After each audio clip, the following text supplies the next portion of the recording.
Hello and welcome back to Voices from the Top, our student interview series.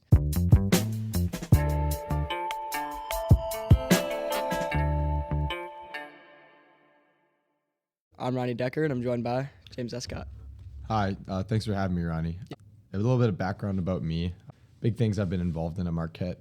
Definitely freshman retreat, captain this year, and I've been involved all 4 years. And then 2-year varsity Science Olympiad member. This year a little bit more administrative, and then President's Ambassadors.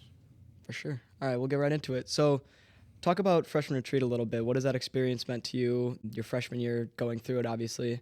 Sophomore year being a member of grounds crew, last year grounds crew leader, and then this year you're one of the big leaders of the freshman retreat. So if you could just give a little bit of insight into that. Yeah, I think freshman retreat is the best thing that anybody can get involved in at Marquette High, to be totally honest. Just because you're able to stay involved all 4 years in different ways. As a freshman, obviously, everybody attends the retreat. I definitely enjoyed it, but it wasn't like groundbreaking. But the next year when I got accepted into grounds crew, I mean, I can't say too much, obviously, but I was blown away by the amount of work that kind of goes into the retreat. And I knew like, I want to be a part of this. And it's such a special mission, especially with so many students kind of working towards an ultimate goal. So grounds crew happened. That retreat was a blast. Met so many good friends that like some of my closest friends today I met on grounds crew. When the next year came around, I knew I wanted to be involved. So I applied to be a core group leader. I didn't know at the time, but I got nominated to be grounds crew captain out of that, which was a very pleasant surprise.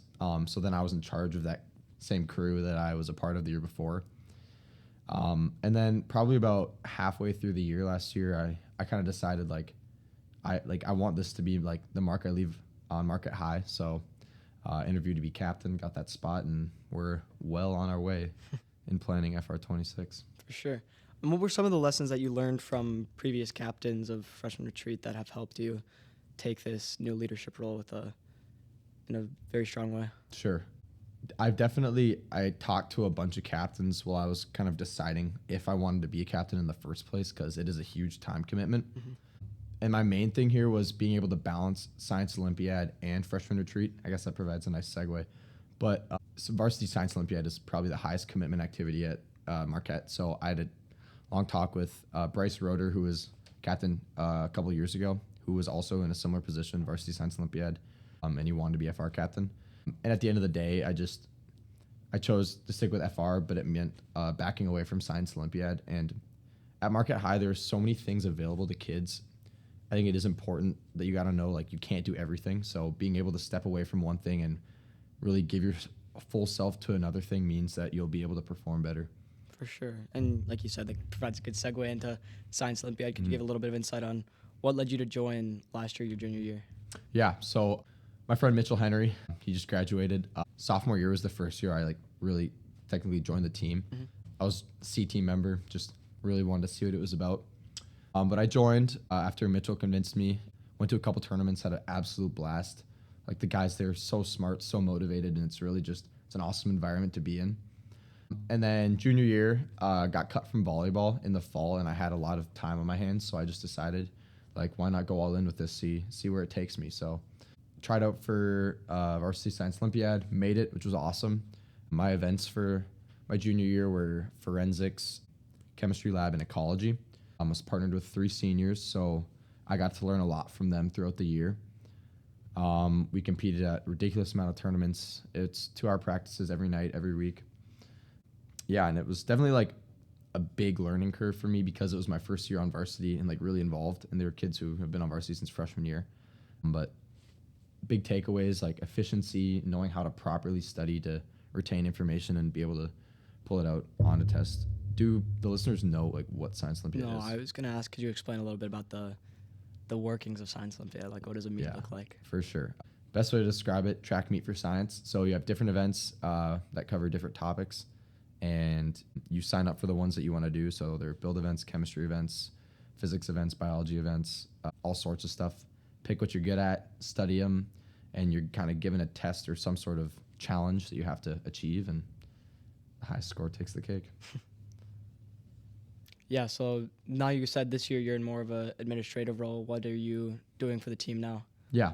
So at the end of last year, when I was, or there was a form opened to apply. It's called the executive board, and that's the president, the two vice presidents, the outreach coordinator, the PR director, I think, and then there's maybe one other position. But I knew I'd already spoken with my coach and decided like maybe I was going to step back a little bit, but this was a great way to stay involved and have a meaningful contribution. So I applied to be outreach coordinator, got that spot, and over the summer I directed a summer camp for junior Hilltoppers in the Summer Explore program. So that was definitely part of it, and then organizing stuff for open house.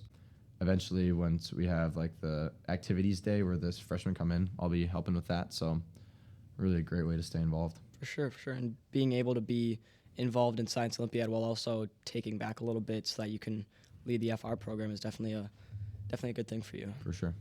Last thing about the President's Ambassadors program, what is that exactly? I know a lot of our listeners probably haven't heard of it. What goes into doing that every day or week or whenever you guys meet? Yeah. So President's Ambassadors, it's kind of a professional development club that focuses on students as ambassadors for the school, learning how to thrive in a professional environment. Ronnie here actually just got admitted to President's Ambassadors, so congrats on that. Thank you.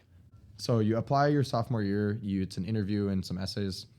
And when you're accepted, you go through all this training, teaches you etiquette, teaches you kind of how to use and build your professional image via LinkedIn, networking, how to like take advantage of social events.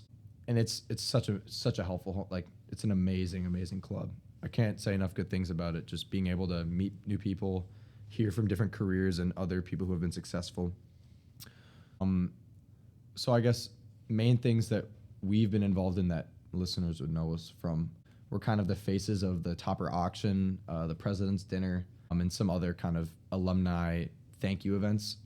And that's, President's Ambassadors. Yeah. So you mentioned networking with people who have been very successful in their fields. Mm-hmm. So for those who don't know, they come in and they talk about their experiences in their career, and then we're able to ask questions to them.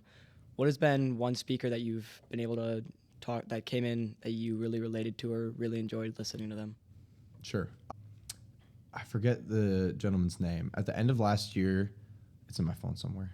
We had this co-founder of this massive hedge fund in New York City come in, and he told us all about his path and how he got into finance and investment banking, and it was probably one of the coolest talks I've ever heard.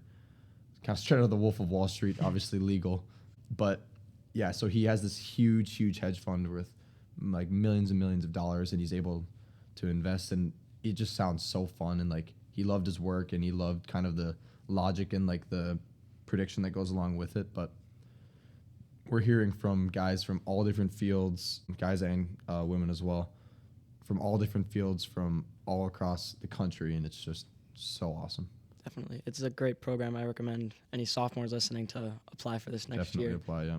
Final question, James. For the rest of the school year and beyond, what are your goals? I think I don't really have like a concrete goal. My goal is to live in the moment. That's kind of what I've been telling myself a lot. You don't realize how fast high school goes until you're like me, kind of sitting in like your senior year.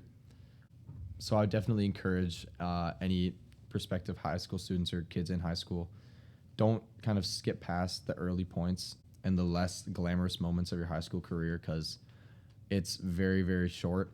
A big thing that helped me realize that was going on retreats. So the Kairos retreat in particular, but also my time with FR, going on sophomore retreat as well. Really just embrace everything that Marquette High has to offer, because there's so much, and I think you'll do great in life. All right. Very good words. Well, thank you, James, for coming on. Thanks for being our third guest this year. Thank you for all listening. We'll be back soon.